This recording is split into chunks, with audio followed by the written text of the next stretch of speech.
আমাদের প্রভু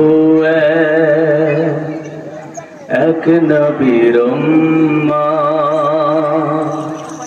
জীবন বিধানে ওই শিবানী কোরআন। আমাদের প্রভু এক নবীর উম্মত, জীবন বিধানে ওই শিবানী কোরআন। তবে কেন এক নাও হে মুসলমান, এক হও করিয়া আহ্বান। আমাদের প্রভু এক নবীর উম্মত, জীবন বিধানে ওই শিবানী কোরআন। কথা বলেন ঠিক কিনা? বাইতুল্লাহ মদিনা শরীফে, বাইতুল্লাহ মদিনা শরীফে, উহুদ পাহাড়ে হারামের মাঠে, একটা তো জীবন আর মরণ তো একটাই। কথা বলেন ঠিক কিনা? একটা তো জীবন আর মরণ তো একটাই, তারই মাঝে আছে একই স্থান। আমাদের প্রভু এক নবীর উম্মত, জীবন বিধানে ওই শিবানী কোরআন। আপনারা সবাই ভালো আছেন? আর একটু জোরে বলা যাবে কি আলহামদুলিল্লাহ? ভালো রেখেছেন কে? আর একটু জোরে বলবেন না, ভালো রেখেছেন কে? ভালো রাখতে পারেন কে? আপনার মতো আমার মতো অসংখ্য ভাইকে বোনকে হসপিটালের বেডে শোয়ায় রেখেছেন যিনি, তিনি কে? আল্লাহ। আপনাকে আমাকে সুস্থ করেছেন, সুস্থতা দিয়েছেন, আমাদেরকে একটি জান্নাতের বাগানে এসে বসার তৌফিক দান করলেন। সেজন্য আমরা আবারও চিৎকার মেরে আকাশ বাতাস প্রকম্পিত করে সমস্ত শরীরের শক্তিকে একত্রিত করে আওয়াজ করে পড়ছি আলহামদুলিল্লাহ। প্রিয় ভাইরা, মসজিদ কার ঘর? সবাই বলেন নাই, একটু জোরে বলবেন কি মসজিদ কার ঘর? হ্যাঁ, আল্লাহর ঘর। ঘর কি আল্লাহ বানাইছে? কথা বলেন, বানাইছে কি? মানুষ বানাইছে কি? মানুষ। কিন্তু ঘরের মালিক কি? আল্লাহ। আপনি কয়বার খাবার খান দৈনিক? কম থেকে কম 3 বার। কথা বলেন না, কয়বার? 3 বার। এখন আপনাকে জিজ্ঞেস করি, আপনাদের এই মসজিদ কি জীবিত না মৃত? হ্যাঁ, এই মসজিদ জীবিত না মৃত? হ্যাঁ, মৃত না জীবিত? এই মসজিদ দৈনিক কয়বার খাবার খায়? 5 বার। জোরে বলবেন না, কয়বার খাবার খায়? 5 বার। আপনি খান 3 বার, মসজিদ খায় কয়বার? 5 বার। এই মসজিদ যদি তার সঠিক খাবার না পায়, কাল কিয়ামতের দিন জবান খুলে আল্লাহর কাছে মামলা করে দিবে। কথা বলেন ঠিক কিনা? তাহলে মসজিদ জীবিত না মৃত? কথা বলেন। এই মসজিদের খাবার দেওয়ার দায়িত্ব কার? এই মহল্লার। কার? কথা বলেন কার? এখন আমরা কি এই মসজিদকে পর্যাপ্ত খাবার দিতে পারছি? কথা বলবেন না, কথা বলেন। খাবার কি দিতে পারছি? আপনাদের এই মহল্লায় কি আমাদের এখানে যারা আসছি শুধু আমরা এরাই আছি না আরো আছে? কথা বলেন, কথা বলেন।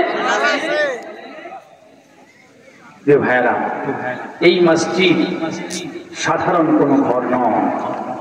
এই মসজিদ সরাসরি আল্লাহর ঘর, বলেন না সুবহানাল্লাহ। আপনি এই জায়গাটাকে, পাশের জায়গাটাকে, পাশের ক্ষেত্রটাকে যদি খোঁজেন, তার মালিক খুঁজে পাবেন। কিন্তু এই মসজিদের জায়গাটা কার যদি জিজ্ঞেস করেন, বলবেন এটা তো ওয়াকফ করা হয়ে গেছে, এটার মালিক কে? আর কথা বলেন না কে? আল্লাহ। আমার ভাইয়ারা, আল্লাহ রাব্বুল আলামিন আমাদের উপরে দয়া করলেন, রহম করলেন। তিনি আমাদের জন্য একটা ঘর বানালেন। ইন্না আউওয়ালা বাইতিন উদিয়া লিন-নাস লাল্লাযী বিবাক্কাতা মুবারাকাও ওয়া হুদাল লিল-আলামিন।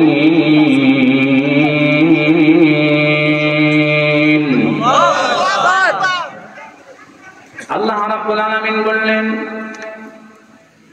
দুনিয়ার মানুষেরা তোমরা শুনে রাখো, ইন্না আউওয়ালা বাইতিন উদিয়া লিন-নাস, আমি সর্বপ্রথম যেই মসজিদ বানিয়েছি, যেই ঘর বানিয়েছি, আমার ঘর, আল্লাহর ঘর। আল্লাহ যেই ঘরটাকে বানিয়েছেন, এই ঘরের ঠিকানা হলো সরাসরি মক্কাতুল মুকাররমায়, বলেন সুবহানাল্লাহ।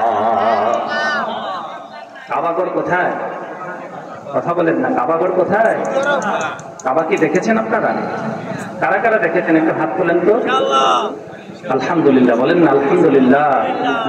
আল্লাহ তাআলা কাবাঘর দেখাবার সুযোগ দিয়েছে। আপনি যদি এই ঘরে 1,00,000 রাকাত নামাজ পড়েন, আর আল্লাহ যে প্রথম ঘর কাবা বানিয়েছেন, ওই ঘরে যদি আপনি 1 রাকাত নামাজ পড়েন, সমান, বলেন না সুবহানাল্লাহ। আল্লাহর কাবা ঘরে 1 রাকাত নামাজ পড়বেন, আল্লাহ তাআলা আপনার আমল নামায় 1,00,000 রাকাতের সওয়াব দিয়ে দিবে। আল্লাহ তাআলা এই ঘরটাকে কি বলেছেন? আল্লাহ রাব্বুল আলামিন বলছেন, তোমাদের জন্য কাবা হলো বরকতময়। আল্লাযী বিবাক্কাতা লাল্লাযী বিবাক্কাতা মুবারাকা। আল্লাহ রাব্বুল আলামিন বলছেন, এই ঘর তোমাদের জন্য বরকত, বলেন আল্লাহু আকবার। এই ঘরটাকে রাব্বুল আলামিন সর্বপ্রথম যাদেরকে দিয়ে বানিয়েছেন, তারা পৃথিবীর কেউ ছিলেন না। সর্বপ্রথম কাবাঘর নির্মাণ যারা করেছেন, তারা হলো দয়াময় রবের সৈন্য তথা ফেরেশতারা। সর্বপ্রথম এই ঘরটাকে বানিয়েছিল, বলেন আল্লাহু আকবার। আমার ভাইয়া, শুধু তাই নয়, এই কাবাঘরের ভিতরে নামাজ পড়লে অনেক সওয়াব। সর্বশেষ আমাদের জাতির পিতা কে? কথা বলেন, জাতির পিতা কে? কথা বলেন। ইব্রাহিম আলাইহিস সালাম, জানেন না আপনারা? বুঝেন না?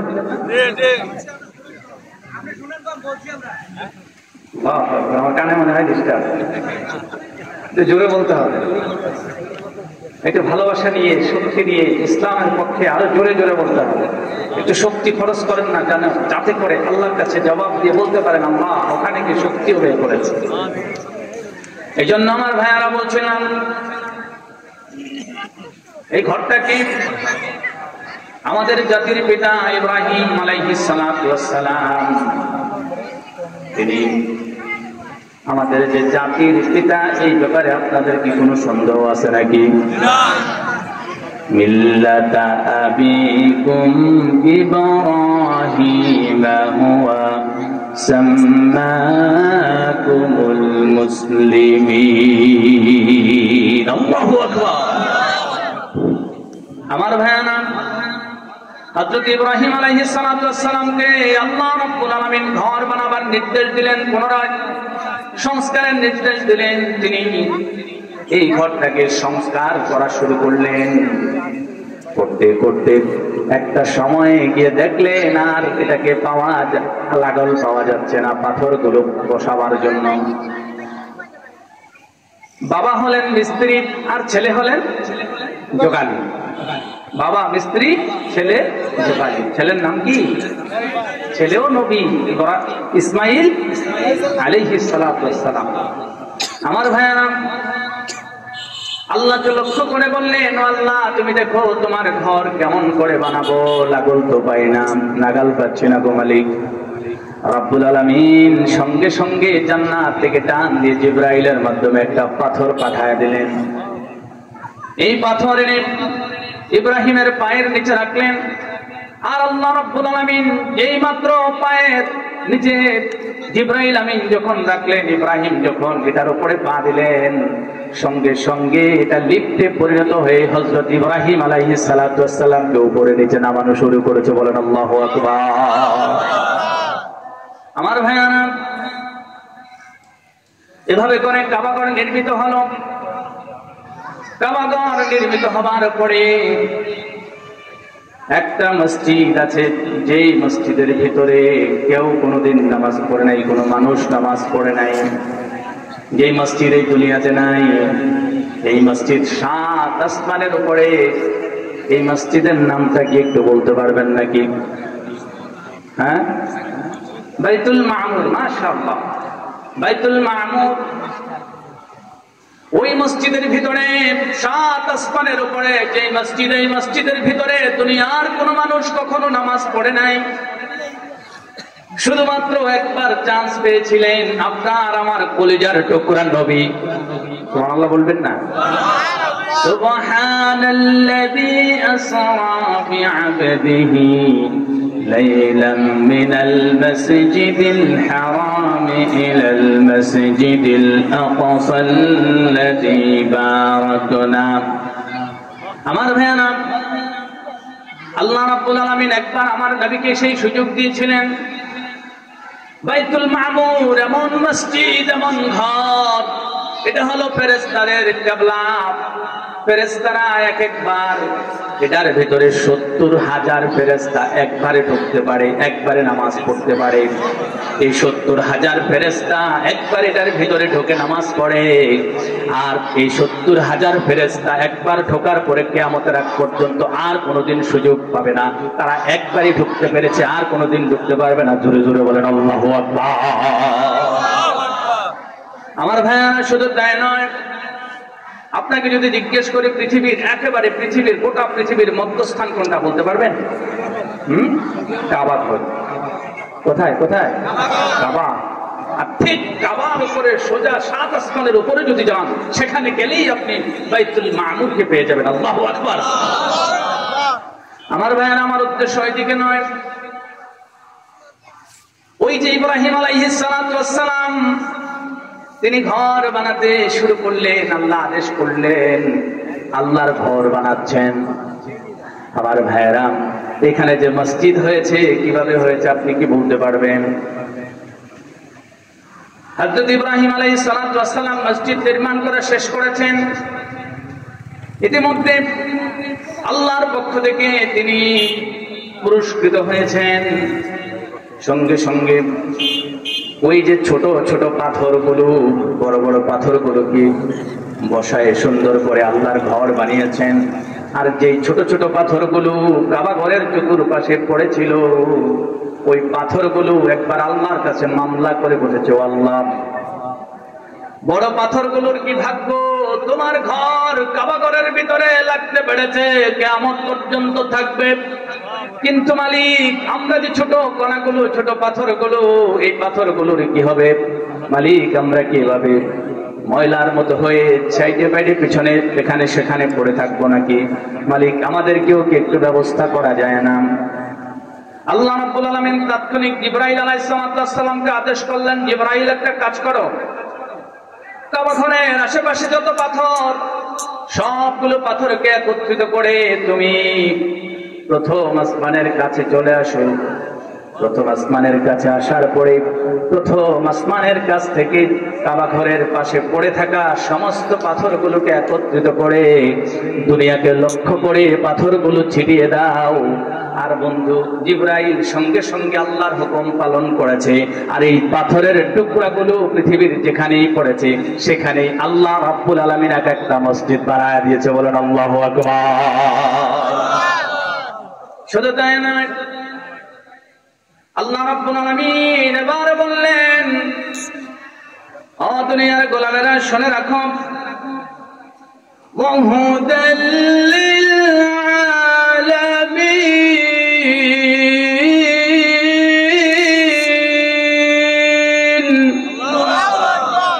তোমরা মনে করছো এটা সাধারণ ঘর, এমন নয়, বরং আল্লাহ রাব্বুল আলামিন বললেন আমি এই কাবা ঘর তথা মসজিদ গুলোকে গোটা দুনিয়ার জন্য তোমাদের সকলের জন্য হেদায়াত বানিয়ে দিয়েছি। বলেন আল্লাহু আকবার।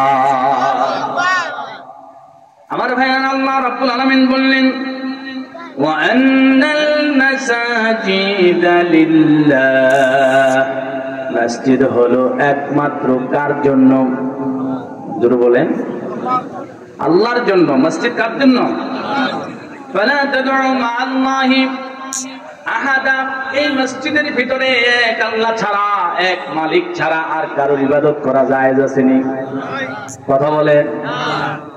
ইবাদত করা তো দূরের কথা, গায়রুল্লাহর সেজদা, গায়রুল্লাহর নাম নেয়া, গায়রুল্লাহর ব্যাপারে কোনো কিছু করা সম্পূর্ণরূপে হারাম, হারাম, হারাম। কথা বলেন ঠিক কিনা?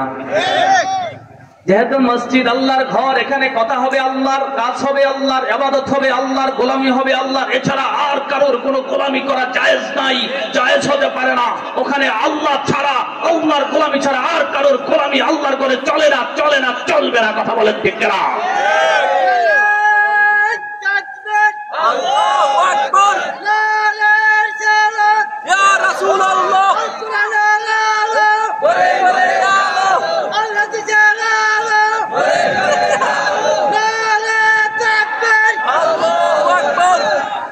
আমার ভাইয়ারা, এই আয়াতের সাথে একটা চমৎকার বিষয় জড়িয়ে আছে। হযরত ইমাম আবু হানিফা রাহমাতুল্লাহি আলাইহি